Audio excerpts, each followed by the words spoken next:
Catus Maximus here, this time with a quick video review and talk about the Makita 9564 CV. This is the big 13 amp 4.5 inch grinder. A lot of comments about these essentially burning up, and I'll just cover that real fast.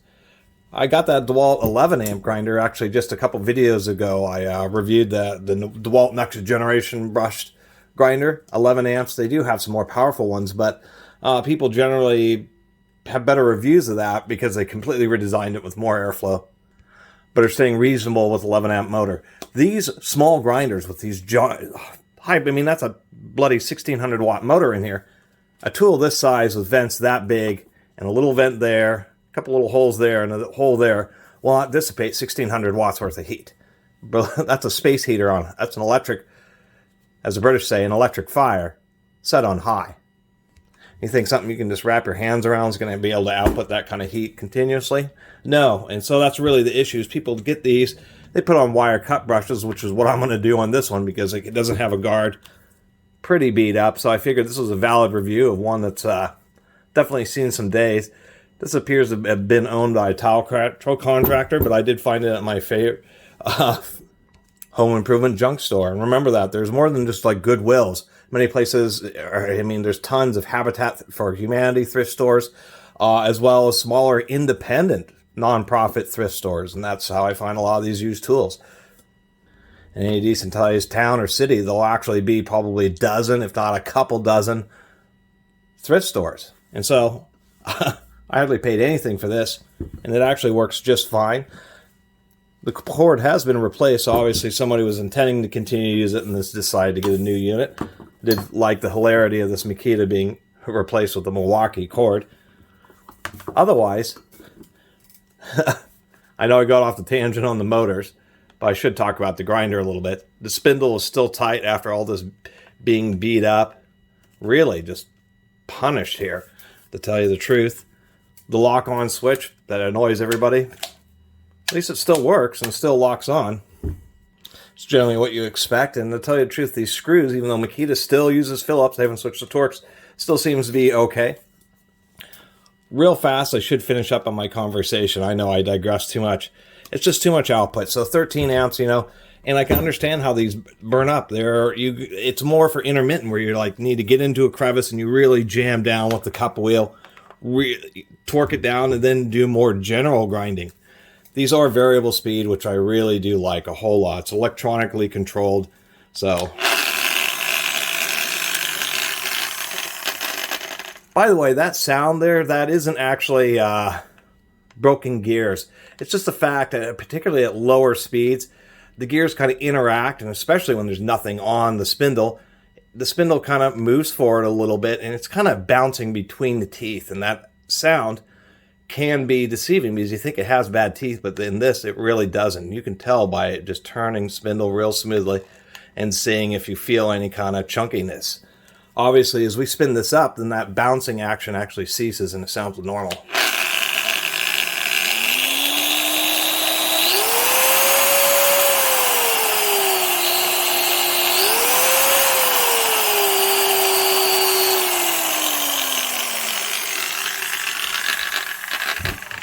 So anyway, at least this unit works just fine. You just can't expect a small grinder to do the work of a 7-inch or a 9-inch 15 amp grinder. It's not going to do it. And that's kind of the cheating thing about how Makita, you know, they put a 13 amp motor in here, making you think that this really is as powerful. And for short pulses, it is, but it quickly, the heat just exceeds the amount of airflow and surface area the motor has. By the way, here's something else that has a 13 amp motor that is a lot more reliable, that can take lots of continuous heavy duty bogged down operations. And why is that? It's because of the amount of space and size, the physical mass, the amount of airflow through gigantic venting, lots of extra copper and all that kind of and much more transformer iron in there allows it to dissipate more heat on a continuous basis. And so you should also keep that in mind. This 13 amp motor will not take continuous heavy duty work like, say, a skill saw's 13 amp motor. And yes, that was one of the older American-made 13 amp ones. I know skill saws are now 15 amps. There is another option. This goes to 10,500 RPM. These I would call the 95 CV series because they all have, this is a 9564 4-inch CV. A while ago I did a video and I happen to have the 9566 CV. Here's the difference. This was made in 2007. It's one of the nice things about Makita is they put the date. This was made in 2015. And there's been some confusion online about people whether these have 12 amp or 13 amp motors. In the 2000s they were 12 amps and then they just increased them to 13 amps. DeWalt's done that with some of their drills, that type of stuff. It's kind of what sometimes manufacturers will do that, and there'll just be a difference in type. It'll be like a Type 2, and that's the difference. They actually put in a bigger motor. By the way, both these grinders are actually still assembled in the USA. Traditional Buford, Georgia plant. So Makita is still running that Buford, Georgia plant, which is something to be said. The deal is, you can just buy the 6-inch, variable speed grinder. Nothing prevents you from putting the 4.5 inch guard on there. And the difference is, you're at 9,000 RPM versus 10,500. And that 14% speed difference, you will basically, as far as a productivity standpoint, how much material you're removing, weld you're grinding, you basically won't notice the difference between 10,500 and 9,000 compared to how much more torque you'll notice, because this, you'll get a newer one which has a 13 amp motor. I know this has a 12. You'll notice that near 15% increase in torque because of the gearing. That 15% increase in torque also equates to 15% lower load on the motor. And I was kind of curious why, surprisingly enough, the exact same grinder, just a 6-inch version, has a whole lot less reviews of getting burned up versus the one that has a higher gear ratio, spins faster, but the motor has essentially less leverage on the spindle, does get more reviews of getting burned up. And it's simply because that 15% difference apparently is really just pushing these grinders over the edge as far as average use is concerned. And it's just enough extra heat to where they start, they either burn out the controllers or physically burn up the motors. So anyway, anybody who's watching this video, that'd be my suggestion, is just to get the darn 6-inch one, unless you absolutely need that extra 1,500 RPM, because in the long run, they lower the gear ratio, the more torque this thing's going to deliver, and the less stress on the motor it's going to have, and it's ultimately going to be more reliable. I mean, Makita grinders are known for having very good, long-lasting gears. And I'm going to end up, doing a little teardown, opening this unit up too. Do like to mention, Makita doesn't use O-rings to hold the lower washer. Those things always get lost. Here's that DeWalt, the DWE 402. So this is the last of the traditional brush grinders from DeWalt. Should mention that they're brushless grinders that they've come out with. Yeah, DeWalt has super expensive corded brushless grinders now. And everybody, there's a lot of reviews of those burning up because they're packing too much power and too much electronics and a tiny body. But compared to the Makita, the DeWalt is just about exactly the same dimensions, or they're both. So I don't think there's any one particular advantage from one to the other, like for head thickness or width or anything like that. Although in basically the same size body, Makita is including a high power load sensing variable speed. And thank goodness for standards. So this one I got without anything on there. So I actually had this, I think this is like a DeWalt. This is a special grinder ring that's when you're mainly using diamond wheels. And then whatever it is, it's like the perfect sizing. This is going to end up being a press fit on there, because I can just get it on but not slide it down, and so that'll be nice. This will never ever fall off.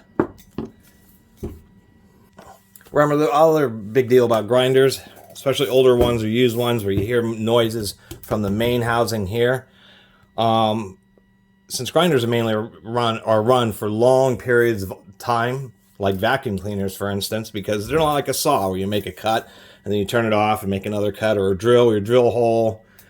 This is something where, if you're grinding something, you may have it running for 10 or 15, 20 minutes, half an hour, continuously. So that means that the bearings on the motors wear out much faster, and people often have, my motor burned up or started making terrible sounds, and really it's because the bearings have worn out. particularly the back bearing, because it has no, it just has a tiny reservoir of grease, all that's inside the bearing itself, or at least the bearings associated with the gearbox. You know, there's a bunch of oil in there. So let's pull open this gearbox. I'll have to clean those out. Remember, the biggest deal with working with old Allen head cap screws, the number one is people are always stripping these out, and they're actually just not doing a good enough job getting all the grit and everything out of these fasteners. These are metric 4mm fasteners using those are still pretty tight even after all this abuse, which is good. Looks like the power cord is the only thing that's ever been replaced on this. Got those out. These things are always, you kind of tap on it a little bit on each side to kind of get it cracked, but they, you know, the machining between the gear case on a grinder or the lower flange and the gear case is really tight. It tends to be a lot tighter than it is on drills because it's just so critical for the life of the unit. There we go, just a little bit of prying, and that's all it takes. Pop that out. Oh, come on now. So we do have a ball bearing. Interesting enough, many grinders either will use sleeve bearings back in there, or they will use needle bearings, but it's actually interesting that Makita has used the ball bearing. This one feels fine because, of course, it's in a reservoir of oil or grease. So it is oil. You can see I'm glad to have opened that up because there ain't much left there, and what is left is pretty burned up. Sound like this had a box of rocks in it, but if we look at that motor's arbor, I mean, that thing looks perfect. There just absolutely is no dings or funkiness. We can see that each face of the teeth are all nice and shiny. I'm getting grease on the teeth. Kind of like Makita's O-ring design. What they do here instead is the O-ring just sits right there and then just gets crushed in this little undercut in the, get out of there, right there. And it's a little bit more elegant of a design, to tell you the truth. And we can see the teeth on here are also just perfect. They're just fine. This is worn in just fine. You can see that we see no obvious like scrape marks here. So the, you know, no rounding at these holes, which means, surprisingly enough, whoever used this for all these hours never accidentally hit that darn, never hit this lock button while the grinder was running. So they were a responsible user. That's surprising. I went ahead and threw some more molybdenum graphite, molygraph grease in there. You do want to actually, some grinder companies, tool companies, don't use much grease at all. You can easily put 30% or more. If you ever open up Milwaukee tools or see my teardowns of Milwaukee tools, Milwaukee puts piles of grease inside their tools. So you want to put a fair amount of grease in there, but don't fill it up, because if you do put too much in there, as it heats up and expands, it'll just end up pushing past the seals. And a grinder like this, it'll either start seeping out the end of the spindle around here, or it'll seep around inside through the motor spindle and then spray out through the vents, which is always real special. You want to make sure these surfaces here, this surface, the mating surfaces, are super clean, because you don't want to put this in and have the darn thing cockeyed and then cause early wear on those gear teeth. All right, let's get this finished up. Take a look at the electrics here. Kind of wish Makita would finally move to Torx. Phillips head, even though they are JIS fasteners, still, Makita just must use Phillips head screws. All right, so let me get a little bit. This is probably the most interesting thing. Look at those brushes. Look at that copper color on those brushes. So either those are copper alloy brushes like Makita used to use in their cordless drills. That's how they deliver the powers. They just accept a little bit of extra wear in the commutator for much higher conductivity. But these things, but it's black in the middle, so I don't know if it's a slot and these are just copper coated to help with a little bit of extra conductivity, or if it's actually multi-layered, where we have two high copper and carbon content layers somehow smushed between a more standard carbon in the middle just to reduce wear. So I can already tell, if we look at this commutator, if you rub it, even though it looks like it's pretty worn, you can't feel anything. There isn't a little lip on the edge. So this is a grinder that has spent that has had not very many hours. These are definitely the original brushes. You can see that they are quite tall. They barely worn at all. Original brushes, but this grinder's just had a very harsh life. Quick zoom on the motor. We can actually see versus the DeWalt I reviewed a few days ago. Those are stamp welded wires. That is a better connection. I do like that a lot. Epoxy coated field windings just like the DeWalt. But surprisingly enough, what they try to do, you can just see it in there. This, if I can get the light right, there's this kind of zigzag varnish, the epoxy. And they put that on the idea that the turbulence it creates because of a wave pattern prevents dust from abrading the winding wires themselves. Let me turn this a little bit. And I've actually seen, particularly roto hammers, where enough dust has gone through the motor where it's physically abraded the wires back there. It would have been nice to see them just totally layer up epoxy all the way up the back of the motor there to protect it more than just a little bit of zag varnish. So it kind of seems strange that they would cheapen out on varnish but use a more expensive staking method on the motor. By the last, whatever the heck that was. Last thing I want to mention on the motor is I found this little area right here. This hasn't even finished fully breaking in, so it can be amazing how beat up tools can get in such, with just a few hours of runtime. Okay, God, I'm stepping on my own cord here. Just move the clock springs to the brushes off to the side so I can pop this out and see what we got. Interestingly enough, many grinders, the motor and the main bearing is actually integrated, like on that DeWalt, and most grinders, I should say, right into this housing to really keep the alignment good. Surprisingly enough, what Makita is using is a diaphragm plate instead. And interestingly enough, it appears that the alignment literally is this counterbore here against this boss here, and you can see it doesn't even seat quite flush. I think just to ensure that the pressure is on this faceplate.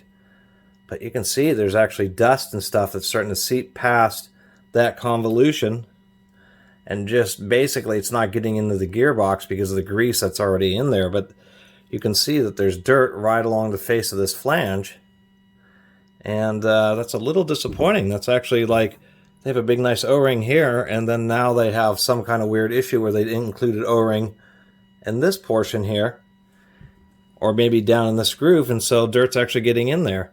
And it's getting also into this just shielded bearing. So a little disappointing with that. I wanted to, because the last video I didn't show, this is the SJS system. It's just a spring that acts like a clutch, so if there's a, if you potentially lock up the wheel, then the gear will just spin. But yeah, like other things, this generally works okay, but sometimes it has issues where you have to tighten the nut because it slips too easily.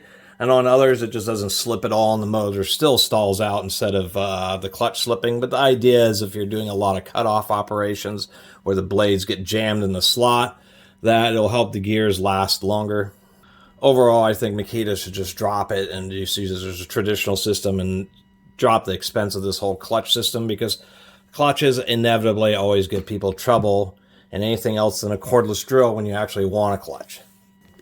Got that backing flange on there, and actually I like the press fit on this Makita. So if you get annoyed by losing the back flange on a Makita grinder, there is an option. Actually, I still have the packaging. This is exactly what this is, DW4706 4.5 inch backing flange. And being press fit on there, I will never have to worry about losing that one. How do I press it on? Super simple. You press it on by threading something like a wheel on it, and that will just, the amount of force that you get through screw threads is incredible. Put that on there. Do need kind of a thinner wrench to work with these wheels. I kind of like, and just for giggles, come on, where's my power cord here? A Makita grinder with a Milwaukee cord running a DeWalt wheel. Now everything is balanced. Always wear gloves when working with wire wheels and safety protection, because wires like this will fatigue and they will fly off, and they're like little darts. Make sure this is on low. See, if we get a load on the spindle, then it doesn't make such rocky, horrible sounds.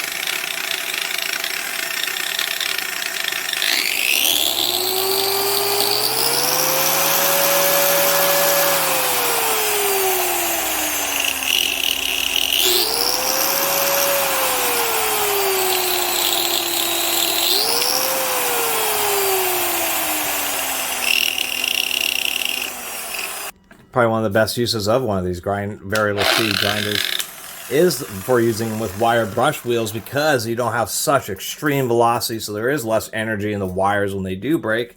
And the other issue, especially with like knotted wire brush cups like this, when you're removing rust and paint and that type of stuff, they really have a lot of grab. You'll put the grinder down, they'll just want to, the grinder will really want to take off.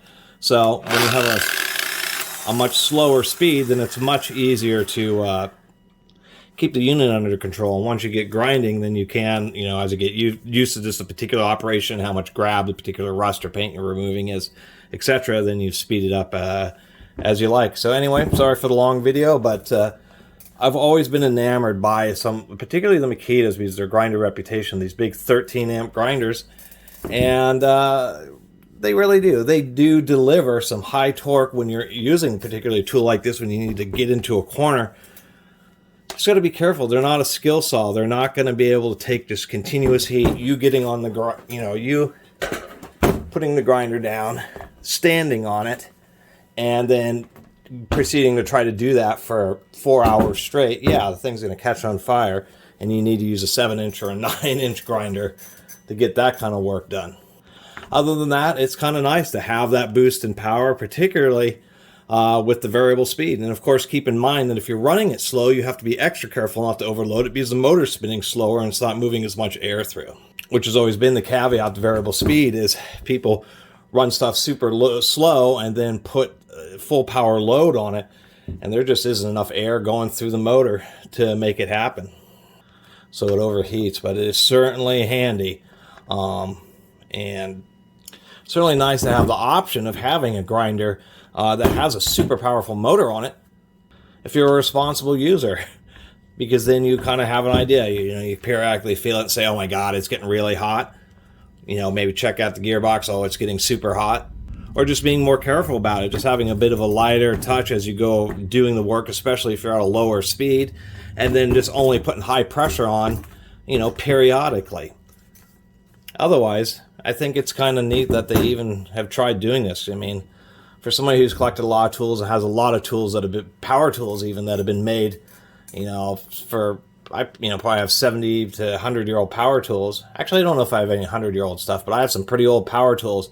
And that's really the big deal about this modern stuff, is in the 1950s, 1960s, you never think of having a small grinder with a 1600 watt motor in it. That would just be inconceivable. Nowadays, you can go pick one up. Not super cheap. These things are like 160 bucks just off of Amazon. I think in like a local construction supply, these things are approaching $200. So Makita certainly does charge for them. And I think they should put bigger fans and stuff on them, just so they don't burn up as much, because your advertising is a super high power grinder.